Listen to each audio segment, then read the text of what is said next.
കഴിഞ്ഞ ദിവസം അന്താരാഷ്ട്ര യോഗ ദിനമായിരുന്നു.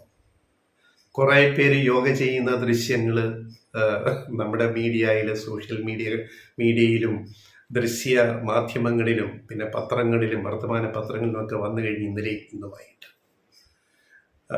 ഞാൻ യോഗ പഠിച്ച ഒരാളാണ്. വർഷങ്ങളോളം യോഗ ഞാൻ പ്രാക്ടീസ് ചെയ്തിട്ടുള്ള ഒരാളാണ്. അത് ശ്രീ രവിശങ്കറിൻ്റെ ആർട്ട് ഓഫ് ലിവിങ്ങിൻ്റെ പ്രത്യേക പാക്കേജ് യോഗയും ശ്രീ രവിശങ്കറിൽ നിന്നും നേരിട്ട് അദ്ദേഹത്തിൻ്റെ ബംഗളൂരു ആശ്രമത്തിൽ പോയി പഠിച്ച ഒരാളാണ്. അദ്ദേഹത്തിൻ്റെ പിന്നെ ട്രെയിനിങ്ങിൽ നേരിട്ടുള്ള ട്രെയിനിങ്ങിൽ ഒരു 25-30 കൊല്ലം മുമ്പ് ഞാൻ പോയി പഠിച്ചിട്ടുള്ളതാണ്. പക്ഷെ അന്താരാഷ്ട്ര യോഗാ ദിനമായിട്ട് ഇതിനെ അംഗീകരിക്കാൻ UN തയ്യാറായത് നമുക്ക് രാജ്യത്തിന് കിട്ടിയ ഒരു അംഗീകാരമൊക്കെയാണ്. സംശയമില്ല, യോഗ ഉണ്ടായത് ഇന്ത്യയിലാണ്.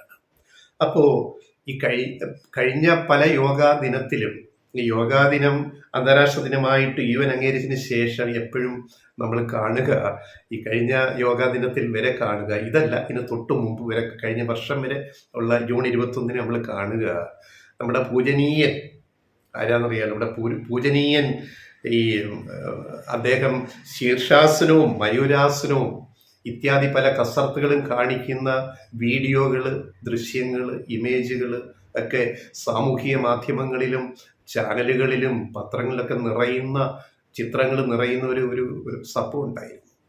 നമ്മുടെ പൂജനീയ പ്രധാനമന്ത്രിയുടെ കാര്യമാണ് പറയുന്നത്, മനസ്സിലായത്. പക്ഷെ ഇത്തവണ ഈ കഴിഞ്ഞ ദിവസത്തെ യോഗാ ദിനത്തിൽ, അന്താരാഷ്ട്ര യോഗാ ദിനത്തിൽ പൂജനീയൻ്റെ ഈ ദൃശ്യങ്ങളോ വീഡിയോയോ മറ്റ് ഇമേജുകളോ ഒന്നും കണ്ടില്ല. കാണാത്തത് എന്തുകൊണ്ടാണ്? ഊഹിച്ചാൽ മതി. ഞങ്ങൾ യോഗയെ ആക്ഷേപിക്കുകയല്ല.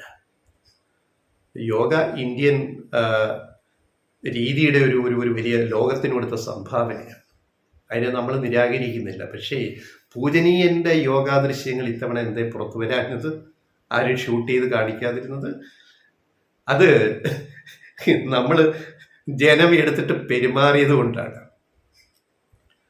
കേവല ഭൂരിപക്ഷം പോലും പൂജനീയൻ്റെ പാർട്ടിക്ക് ജനങ്ങൾ കൊടുത്തില്ല.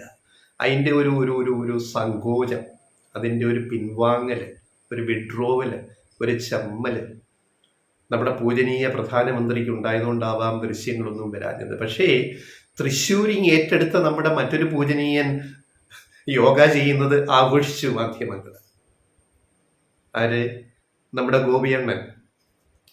ഗോപിയണ്ണൻ്റെ യോഗാദൃശ്യങ്ങൾ പൂജനീയൻ്റെ അഭാവത്തിൽ അത് ഭേദപ്പെടുത്തി അത് ക്രമീകരിച്ചത് ഗോപിയണ്ണൻ്റെ ദൃശ്യങ്ങളാണ്.